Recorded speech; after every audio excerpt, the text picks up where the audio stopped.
My name is Teh Keng Soon. I'm an architect and I'm doing this video as a community project. As an architect, I'm concerned about how the environment affects how we live and how we think.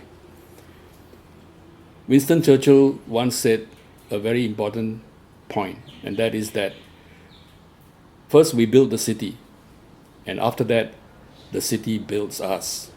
And that is why I'm concerned. This video takes a comprehensivist view of what a new Singapore might be like. It is therefore concerned about people, place, and policy, not just plans. Just being able to provide more amenities is not good enough.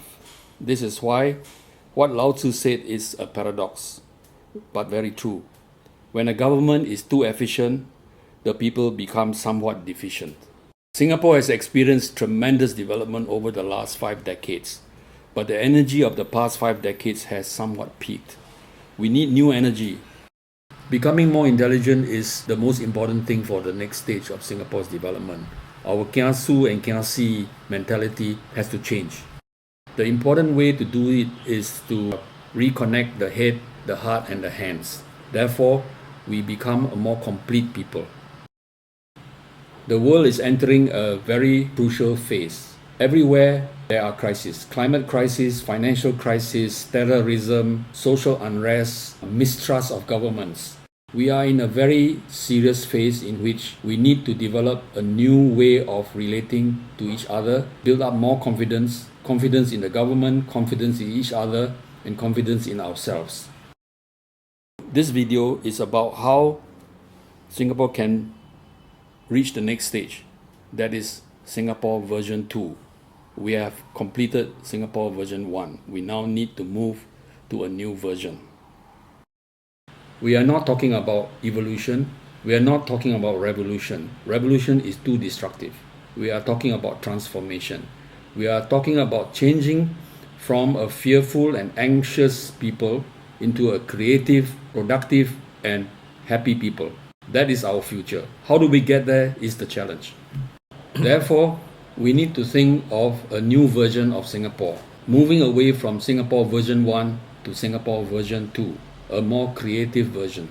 My contribution to the discussion about Singapore's future is the relationship between the physical space and the social space, that is trust, the link between space and trust. ESM Goh Chok Tong put his finger on the issue: trust. Trust is very important, but trust between people and government, but government must also trust people. And people must trust themselves. They can only gain such trust by actual participation in the shaping of the new Singapore. Density is an advantage, provided density increases human interconnection between humans and people, between people and community, people and government, and people and environment, that is the space.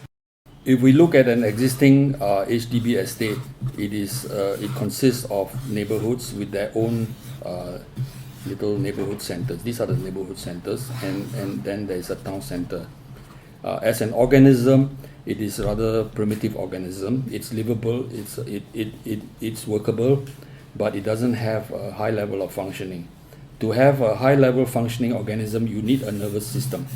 You need to connect up the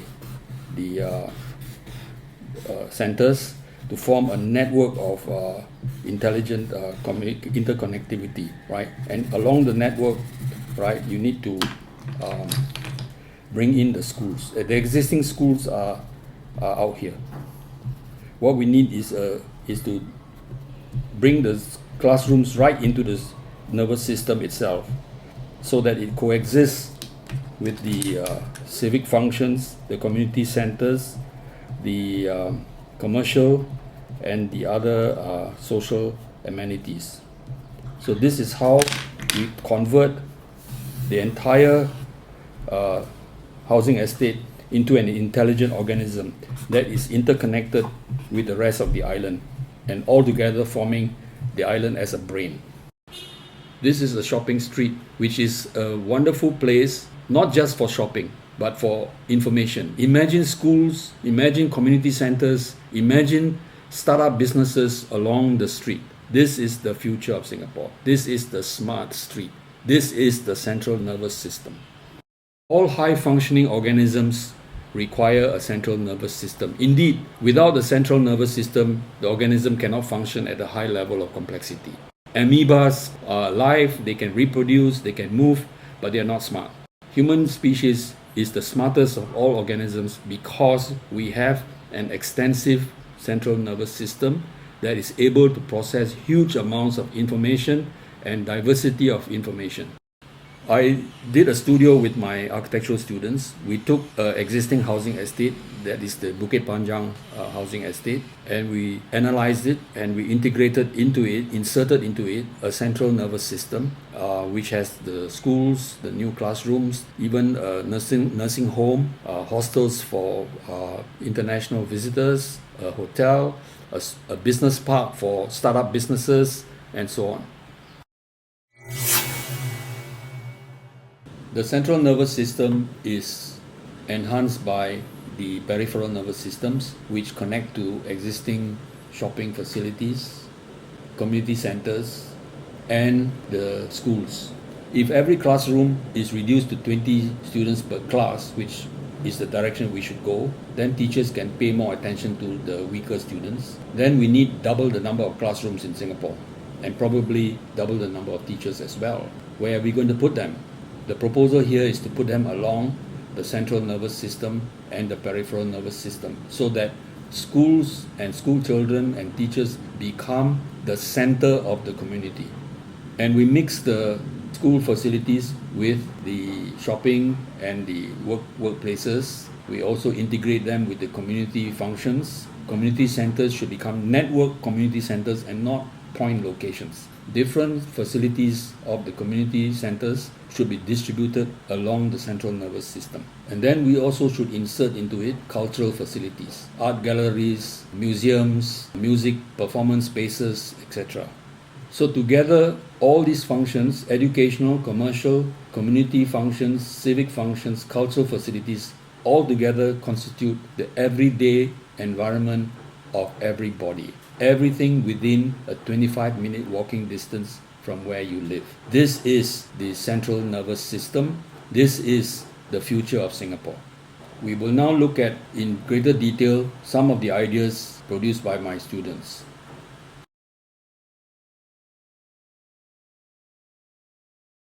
I am Lito. I'm building a high-tech community farming which integrates international youth hostel and adventure center for them to participate in supplying food for the people nearby. From our calculations, it's possible to provide green vegetables for all the people. Hi, my name is Laura, and my project is about providing a place for the free flow of information with an international youth hostel and high-tech farming, together with other community facilities. The road crossing can be elevated so that pedestrians can cross underneath. And underneath will also be a lot of social facilities. It is important that foreign ideas and local people should interact. Hi, I'm James. My project is about a nursing home at the heart of the CNS, using containers in a beautiful way and involving the community in its construction for a more participative community of the future. My name is Jan. I designed additional school spaces, creating a wonderful learning experience using plastic bottles as a recyclable material. When school children are able to work together with the nursing home, they will learn a lot more about intergenerational relations. Hi, my name is Fiona. My project consists of a street for small startup businesses with cheap rents, combined with the School of Enterprise. Drop by the mango orchard and pick up a free mango for your family. My name is Erica. My project is around the lake, consisting of boating activities, social enterprises, waterfront dining, a condominium, and the community orchard to increase its value to the whole community. This becomes an important social and recreational center for the whole town.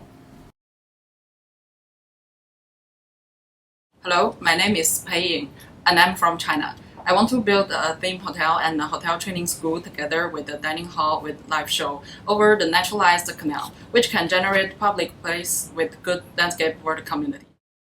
Bringing foreigners into the heartland is a big plus. The idea is to encourage interaction between foreign ideas and local people. My name is Adeline. My project consists of a business startup center for young innovators and their families to work and live together with a whole range of activities including farming nearby. The kind of education that we have is too academic. We need to have two strengths. The first strength is academic. Of course, we must have good mathematics, the sciences, and the humanities. But we also must develop other capacities. Hands-on learning and environmental involvement with community and with nature are important components of education.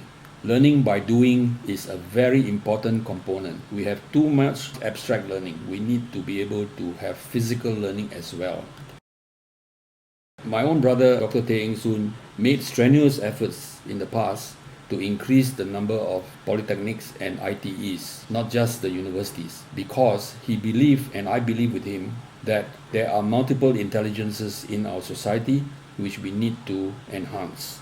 Despite early reticence to invest in the development of multiple intelligences, his idea of increasing the number of polys and ITEs succeeded, and today Singapore is the beneficiary of that policy. I want to enlarge this thinking to turn the entire environment into a learning environment, not just formal education, but the daily informal learning process which everyone, every family, every child will experience as they go about the routines of everyday life. Children are the center of family life, they are the center of community life. Once we integrate the schools with the community, we create a much more healthy community, and children will be learning a lot more. Here is an example of students on excursion into the Marina Bay area where they are learning a lot. This is an example of the environment as a learning resource. I'm saying let's go beyond this. Let's have the schools right in the environment itself. Why shouldn't there be schools within Marina Bay? Why shouldn't there be classrooms within Gardens by the Bay? We should have. Now the question of opening mind space. Bicycles are not just for transportation. Bicycles are an important learning process. If parents feel that children are safe to ride their bicycles all around the island, they will open up their mind space. Here is an example of elevated bicycle tracks free from traffic, hung from the existing high-level highways, and no bicycles should be at risk as they travel through the city.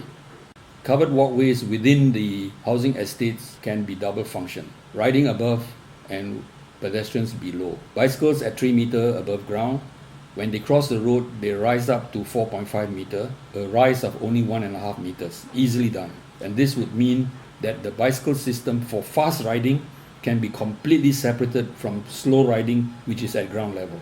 So children riding around the island can be completely in a traffic-free environment. Now that we have considered the possibility of inserting the central nervous system into all our housing estates, let's look at the whole island, how to plan the whole island, how to turn it into a brain. These are all the nature areas we have in Singapore. These are our housing estates. The question that we need to answer is, if we have to insert another 2 million people into Singapore, where should we put them? I think that it's highly possible we can house 2 million people in the south, starting from here, which is the Rochor area, and there will be no impact on the rest of the island. All the nature areas, all the heritage areas, all our existing housing areas will not be congested or affected by the sudden intensification of 2 million people. Let's look at it. So after we intensify Rochor, we intensify the southern area stretching from Pandan Reservoir on the west to Marina East on the east.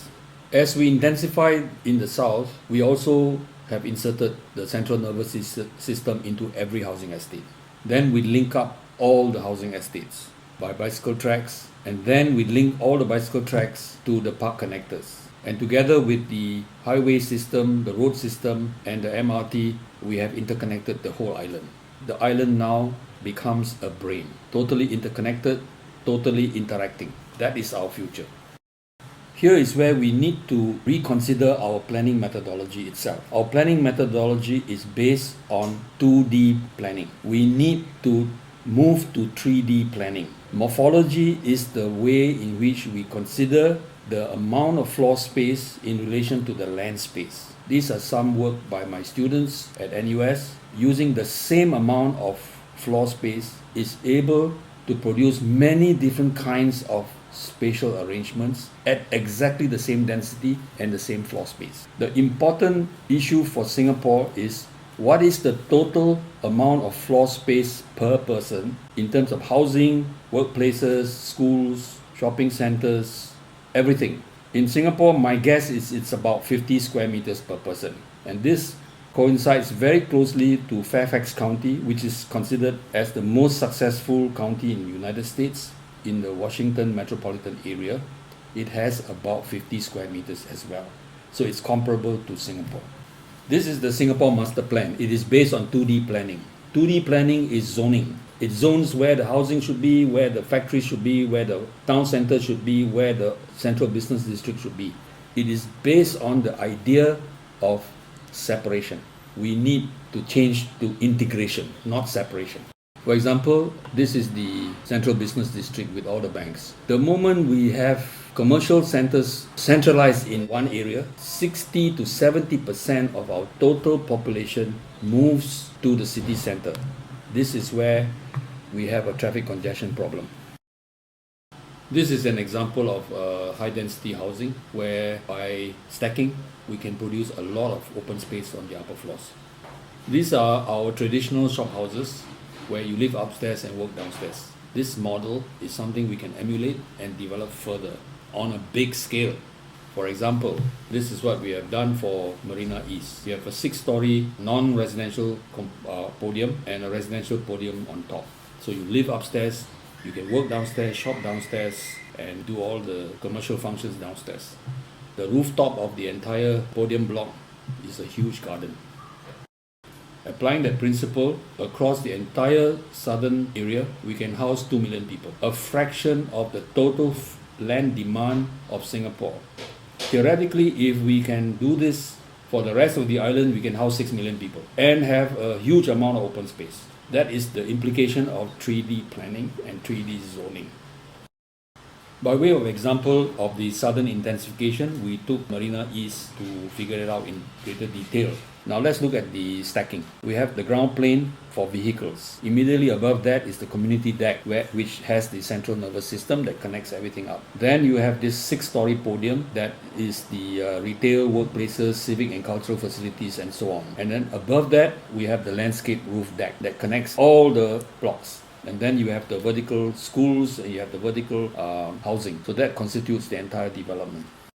Here we are able to produce 60,000 dwellings, housing 236,000 people with 65,000 car parks. You might think it's going to be very congested, but we will show you later that it's not congested at all. Now let's look at the spatial quality. Is it congested? No. In fact, there are a lot of space between the residential blocks. They all have a view of the sea. The entire roof deck is a continuous interconnected landscape area where you can have schools, you can have recreational facilities, barbecue pits, the whole lot. And then we thought that we could also extend into the sea and build this kind of housing into the sea using a dike that will filter the seawater, and we create 4 beautiful swimming pool quality lagoons. Now we take a look at the fly through the entire Marina East. Here you can appreciate that the openness, despite the density, is very high. At 4.5 plot ratio, half of which would be for residential, which is comparable to existing HDB residential density, and the other half is non-residential. So by stacking residential on top of non-residential, we actually create an extremely efficient way of using land. The implication of efficient use of land means that we can liberate a lot more open spaces and nature areas and heritage areas in Singapore. We really do not need to build on Bukit Brown Cemetery site at all. It is Singapore's most important heritage site which we must preserve at all costs. Transportation is by means of the SkyTrain, which would be a wonderful addition to Singapore's waterfront, because as you ride through, you will be able to see the entire city and also the waterfront landscape.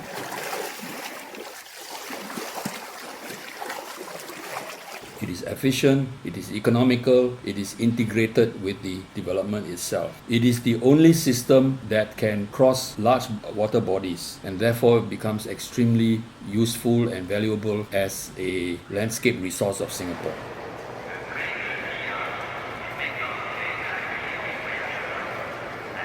Here you have the view of the sea from the residential units. You can see that on the rooftop is the continuous interconnected green area. You can also see into the podium areas on the ground where we have like a kampong environment, low-rise, low-cost commercial facilities for retail shopping, cultural facilities, interrelated to the large-scale commercial facilities in the podium block. This is a view of the development of the 3D zoning system, where you have the apartments on top and the interconnected podium below, and then the ground plane itself. You can see that the space created on the ground plane is huge. We can even put in a stadium, a 100-meter running track with a football field. That is the extent of the liberation of open space when you compact the non-residential into a podium. The Singapore planning model should use the podium block as the main system of interconnecting non-residential functions and working downstairs with residential on top. This is an illustration of living on top, living upstairs. This is the future of Singapore's urban planning. Here we have an example of a more detailed design of lagoon development, building into the sea with marinas and waterfront housing with an interconnected roof garden that is also a shading device, that is also a photovoltaic energy generator. Here is an example of stacking, of how in the tropical environment we can have ramps that connect from floor to floor with landscape elements, with plants, with stalls, with small businesses and so on. The importance of small business in Singapore is that it is the incubator for big business. Unless Singaporeans try their hand at starting small businesses, they will never grow big. This is an example way back in the 1990s of a Singapore Institute of Architects proposal for Kampong Bugis as a modern tropical city. High-level shading, vertical planting, vertical integration between commercial on the podium block and residential on top. Waterfront developments, interconnected activities, software and hardware integration, high-rise and low-rise integration, interconnected blocks between buildings, bridges and so on. This is the future. And so we have arrived at the planning situation in which intensification in the south creates the New York, in a way of speaking, New York in the south. Our housing estates become the heart and brains of Singapore, and in the north coast, the Bali of Singapore. Once the causeway is removed and replaced by a bridge, the clarity of the water in the north will be greatly enhanced, and we will have blue water, wonderful recreational facilities. Changi is an example, also a master plan done by one of our SIA members in 1992 to turn it into a waterfront resort for Singaporeans. Singapore, of course, is very fragile. We are buffeted by events that happen in the world totally outside our control. Therefore, we must anticipate that we are going to face economic shocks and political shocks. The future of Singapore, therefore, is how to become a much more resilient people. And resilience means that we have to trust ourselves. We have to believe in ourselves. Unfortunately, over the last so many years, we have premised our economy on international investors. And therefore, foreign talent has become a mantra of success. We need to build up our own talent. How do we do that? First, we must recognize our own heritage. We have been made to believe that entrepreneurship is not in our DNA. This is totally untrue. The new science of epigenetics tells us that the environment has a big impact on the way our DNA is expressed. Epigenetics is the science which shows how our genes are either switched on or switched off. We have the genes. It's very clear from our own history that we were entrepreneurs. We came to Singapore from all over India, China, Indonesia, and so on to find a better life in Singapore. Therefore, we were able to work very hard. We were able to be very innovative. We were able to be very collaborative. We could use the resources of the area. In spite of the fact that the British were in total domination of the economy, we could find all the niches and we knew how to navigate through the labyrinth of colonial bureaucratic controls. And therefore, we spawned a whole new generation of business people. We started factories, we started bus companies, we started banks, we started construction companies, we started the import-export business, we even started a steel mill. We started a lot of compassionate developments, private hospitals, free hospitals, care for orphans and widows and so on. We have the DNA. We only need to switch the DNA on for next phase of Singapore. We cannot continue to look down on ourselves.